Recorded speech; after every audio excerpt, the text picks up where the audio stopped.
What is going on, Pats Nation? It's Colby Cochran, aka Patriots Global, back here with another video reporting live from Gillette Stadium, where the New England Patriots have just wrapped up day 3 of mandatory training camp.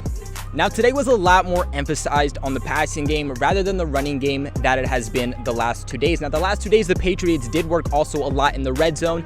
They were still pretty much doing that same thing, but they were letting these quarterbacks throw a little bit more longer passes. Now, I'm not talking about 50-plus yards, but they let them go from about 30 to 35 yards out. So we did get to see a little bit of longer passes and getting to see guys like Mac Jones and Cam Newton throw some longer throws compared to what we got to see the first 2 days. Now, we did see some familiar stuff today, such as Kyle Van Noy still in that red no-contact jersey. The Patriots were also doing a lot of running game work in the red zone, but still dunking the ball off, giving it to Mac Jones as a handoff, giving it to Cam Newton as a handoff, handing it off then to the running backs, of course, but dunking it in that water. Belichick still pushing for that situational football.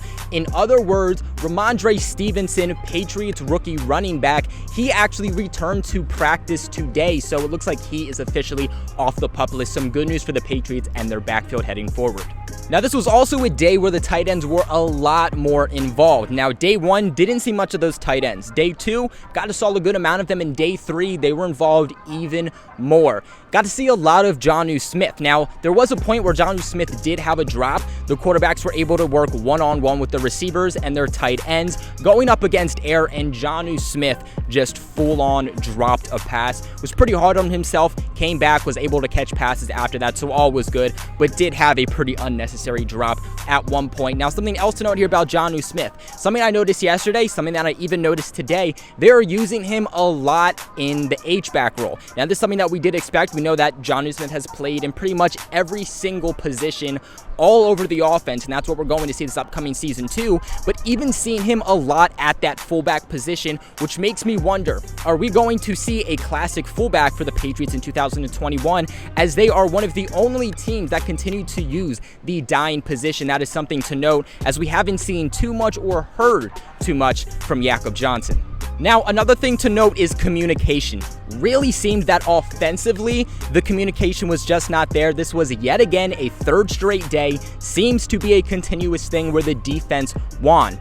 Again, just all-around communication offensively wasn't there. The quarterbacks to the wide receivers, the quarterbacks to the tight ends, the quarterbacks to the running backs. Just a lot of communication that needs to be figured out. The coaches, especially Josh McDaniels, were very, very vocally frustrated with these guys and making sure that they let them know. I mean, whether it was these receivers dropping the ball or whether it was Mac Jones or even Cam Newton overthrowing the ball, again, miscommunication, something that was a big note for me from today. Now, to piggyback off of what I had just said, there was a point where Mac Jones overthrew a wide open Kendrick Bourne, and then there was another moment where Nelson Aguilar was wide open against a defender, and Cam Newton just overthrew him completely wide open in the end zone, something that has to get figured out before the start of the season. Now, overall, those issues with Cam Newton's passing definitely has not gone away. We already talked about him missing Nelson Aguilar wide open in the end zone, but we also have to touch upon the fact that he missed James White. He could not accurately throw the ball to James White on a screen pass. That is something that is very, very worrisome as we go forward. Again, not so much connection, just accuracy. That is that issue for Cam Newton. Now, Nelson Aguilar, on the other hand, is someone that is living up to that contract type. Clear-cut the Patriots' #1 wide receiver and is continuing to be so. Now, this is not even the consecutive day. This is multiple days back-to-back where Nelson Aguilar has had multiple touchdowns on the day from multiple quarterbacks, including a touchdown grab in the end zone in double coverage. Now, it is worth noting, too, that Hunter Henry had a really nice grab from Cam Newton in which he grabbed the ball. Really nice catch in traffic, again, from Cam Newton for a touchdown.